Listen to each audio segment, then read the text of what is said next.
السلام علیکم ورحمۃ اللہ تعالی وبرکاتہ۔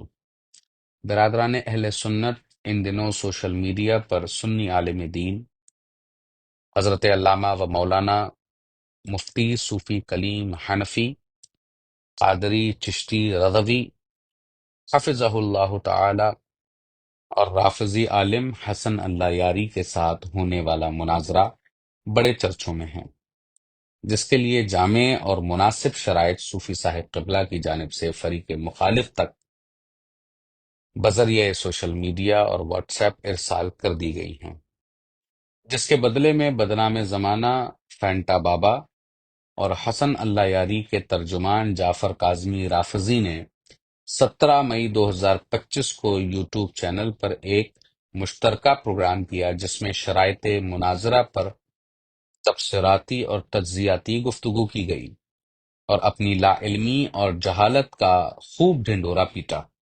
ظاہر سی بات ہے کہ اہل علم کی باتوں پر تبصرہ کرنے کے لیے ہر حال میں علم کا ہونا ضروری ہوتا ہے، اور یہاں دونوں کا حال آپ سب دیکھ سکتے ہیں۔ ایک صحیح سے اردو نہ بول پایا اور دوسرا عربی گرامر کا خون بہا گیا۔ فقیر بقائی کو جعفر رافضی کی گفتگو سننے کا اتفاق ہوا تو ابتدائی گفتگو میں عربی عبارت کے ساتھ ہونے والے ظلم و بربریت کو دیکھ کر دل سے تکلیف محسوس ہوئی، اور درون دل سے یہ آواز آئی، آج جاہل بھی ہیں عالم کا لبادہ اوڑھے، ایسے باباؤں سے ایمان بچائے رکھنا۔ درس نظامی کا ابتدائی طالب علم بھی بخوبی جانتا ہے کہ انا حرف مشبہ بالفعل اپنے اسم کو نصب دیتا ہے، اور اگر کوئی کلمہ اس کے اسم پر معطوف ہو تو وہ بھی اس کے ساتھ منسوب ہوگا۔ مگر جہالت کا تاج زرعی رکھنے والے جعفر رافضی کا کیا کہنا؟ وہ تو آیات مبارکہ ان اللہ و ملائکتہ یصلون علی النبی یا ایھا الذین آمنوا صلوا علیہ وسلموا تسلیما میں ملائکتہ کو منسوب نہ پڑھ کر اپنی جہالت کا اعلان عام اور جگ ہسائی کا سامان بن بیٹھا۔ یہ تو رہی اعرابی غلطی۔ صریح طور پر آپ سب سن سکتے ہیں 3 منٹ 34 سیکنڈ پر ملائکتہ کو ملائکتہ کہہ رہا ہے یہ شخص۔ یہ تو ایک جگہ رہی۔ دوسری جگہ بحق سیدۃ النساء العالمین یعنی تائے مدورہ کے کسرہ کے ساتھ، کیونکہ سیدہ نحوی اصول کے لحاظ سے مضاف الیہ ہے، اور یہ بات پڑھے لکھے لوگوں پر عیاں ہے کہ مضاف الیہ ہمیشہ مجرور ہوتا ہے۔ بحق سیدۃ النساء العالمین، اس شخص نے یہ کہا، یہاں سیدتو مرفوع ہے ضمہ کے ساتھ، جو بحق کے بعد غلط ہے، کیونکہ بحق جار ہے اور اس کے بعد اسم کا مجرور ہونا لازم ہے، لہذا صحیح لفظ سیدۃ النساء العالمین ہوگا۔ اب اس رافضی، اس فرضی دعوے دار جو کہ اہل بیت سے محبت کرنے کا دعویٰ کرتا ہے اور جس کو سیدہ کائنات کا صحیح نام لینا تک نہیں آتا، آپ سب اس کی حقیقت سن سکتے ہیں۔ اس کے بعد 4 منٹ 10 سیکنڈ پر حضرت فاطمۃ الزہرا رضی اللہ تعالی عنہا کے نام کے ساتھ اس نے سلام اللہ علیہ کہا۔ ارے بے وقوف انسان، علیہ یہ ضمیر متصل ہے، مذکر واحد یعنی میسکولن تھرڈ پرسن سنگولر کے لیے استعمال ہوتا ہے۔ اس کا مطلب ہوتا ہے اس پر، یعنی اس مرد پر۔ یہ ضمیر مردوں کے لیے استعمال ہوتی ہے۔ علیہا یہ ضمیر متصل اٹیچڈ پروناؤن جس کو کہتے ہیں، جو مؤنث واحد یعنی تھرڈ پرسن سنگولر فیمنن کے لیے استعمال ہوتی ہے۔ عربی میں ہا مؤنث کے لیے مخصوص ہے، اور اس کا مطلب ہے اس پر، یعنی اس عورت پر۔ یہ ضمیر اس وقت استعمال ہوتی ہے جب دعا یا خطاب کسی خاتون کے لیے ہو۔ پھر 4 منٹ 15 سیکنڈ پر عام باباؤں کی طرح اس نے ایک ورد شروع کیا، الحسن والحسین الحسن والحسین الحسن والحسین، کئی بار ورد کیا۔ بیٹے پہلے سیکھو، پھر بریلویوں سے پنگا لینا۔ عربی نحو میں کوئی بھی اسم تنہا استعمال ہوتا ہے تو اس کا اعراب، یعنی جسے ہم مرفوع، منصوب یا مجرور کہتے ہیں، جملے کے ڈھانچے یا سیاق پر منحصر ہوتا ہے۔ اگر الحسن والحسین کو تنہا کہا جائے بغیر کسی حرف جر، مثلا بحق یا لی، فعل یا اضافت کے، تو یہ نحوی طور پر نامکمل اور غلط ہے۔ اس کی وجہ یہ ہے کہ مجرور حالت الحسن والحسین کا کوئی نحوی جواز نہیں ہے، کیونکہ نہ تو کوئی حرف جر موجود ہے اس میں، اور نہ ہی کوئی اضافتی تعلق جو کسرہ کا تقاضا کرے۔ عربی میں تنہا اسم کا ڈیفالٹ محل عام طور پر مرفوع ہوتا ہے، مثلا الحسن والحسین، جب تک کہ کوئی خاص سیاق، مثلا حرف جر یا فعل، اسے منصوب یا مجرور نہ کرے۔ مثال کے طور پر دیکھ لیتے ہیں کہ اگر کوئی کہے کہ بحق الحسن والحسین، تو الحسن والحسین کا مجرور ہونا درست ہے، کیونکہ بحق کے حرف جر ہے، لیکن تنہا الحسن والحسین کہنا نحوی طور پر درست نہیں ہے، کیونکہ کسرہ کا کوئی سبب موجود نہیں ہے۔ یہ جملہ تنہا مکمل نہیں ہے کیونکہ اس کا کوئی نحوی محل، یعنی فاعل و مفعول یا جار و مجرور واضح نہیں ہے۔ اسی طرح 4 منٹ 26 سیکنڈ میں لگ بھگ اس آدمی نے 9 غلطیاں صرف دعا مانگنے میں کر ڈالی، وہ بھی ان کا نام لے کر جن کے نام کی فرضی محبت کی دکان لگا کر شربت نفرت بیچ رہے ہو۔ پہلے جا کر ائمہ کے نام لینا سیکھو کہ کس حساب سے ان کے نام لینے ہیں عربی قاعدے کے اعتبار سے، پہلے وہ سیکھو۔ پھر یہ بے وقوف انسان کہتا ہے شرائط پہ شرائط، شرائط پہ شرائط، شرائط پہ شرائط۔ تم کو یہ بتاؤ مفتی صاحب قبلہ نے کتنی بار شرائط بھیجی ہیں؟ صرف ایک بار بھیجی ہیں، اس پر بھی تم ڈر گئے۔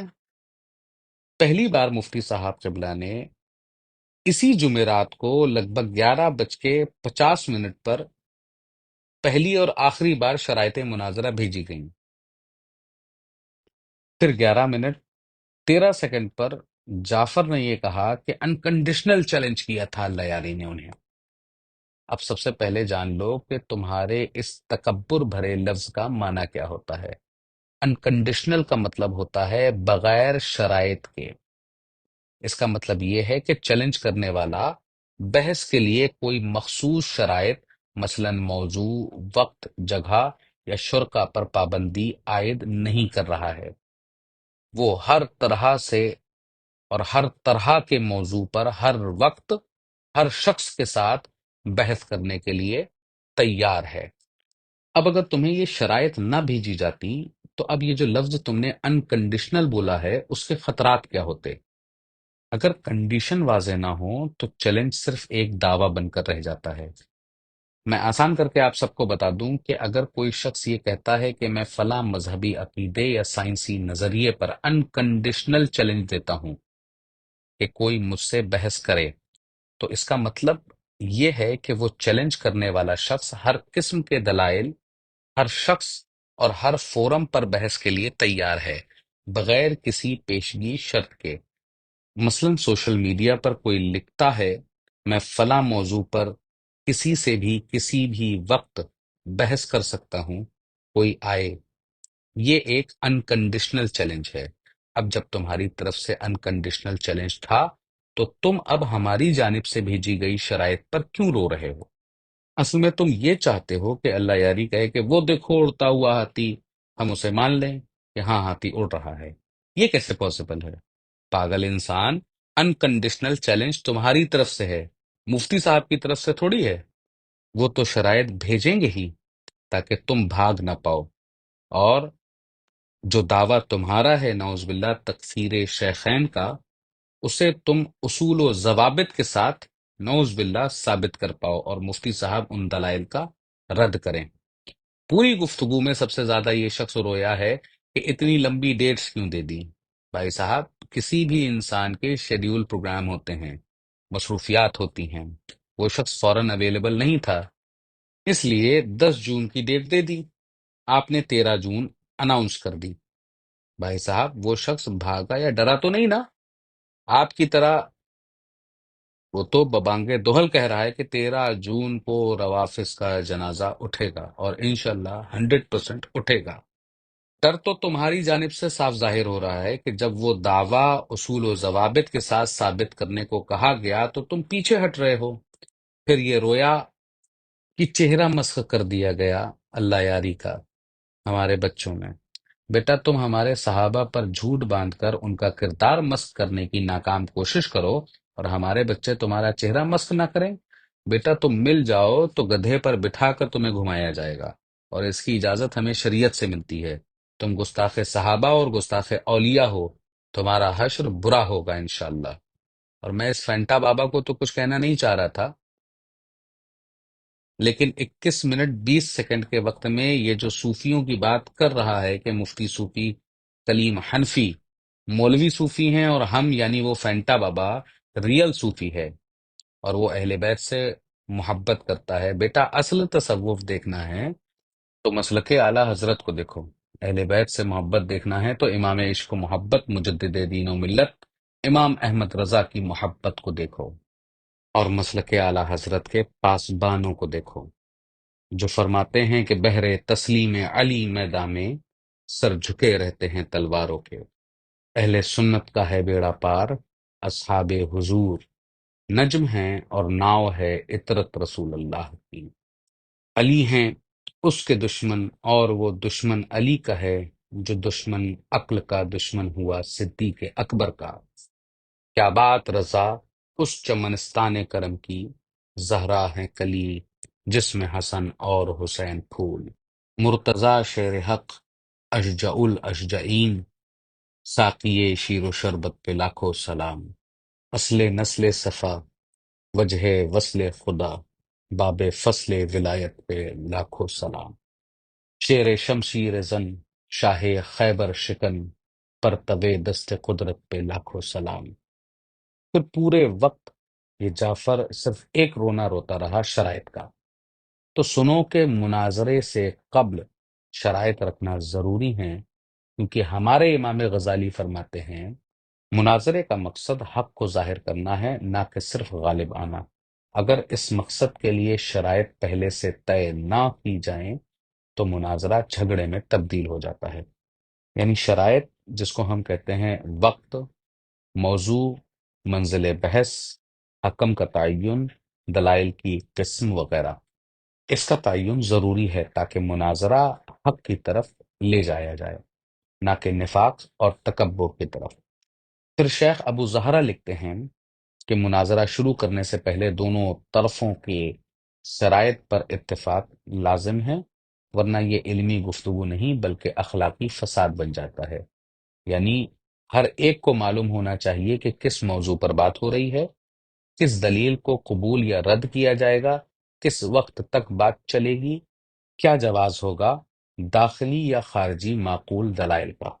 امام فخر الدین رازی نے اپنی کتاب میں لکھا ہوا ہے کہ جدل یعنی مناظرہ کی ابتدا اس وقت فائدہ مند ہوتی ہے جب دونوں متکلمین پہلے شرائط پر راضی ہو جائیں۔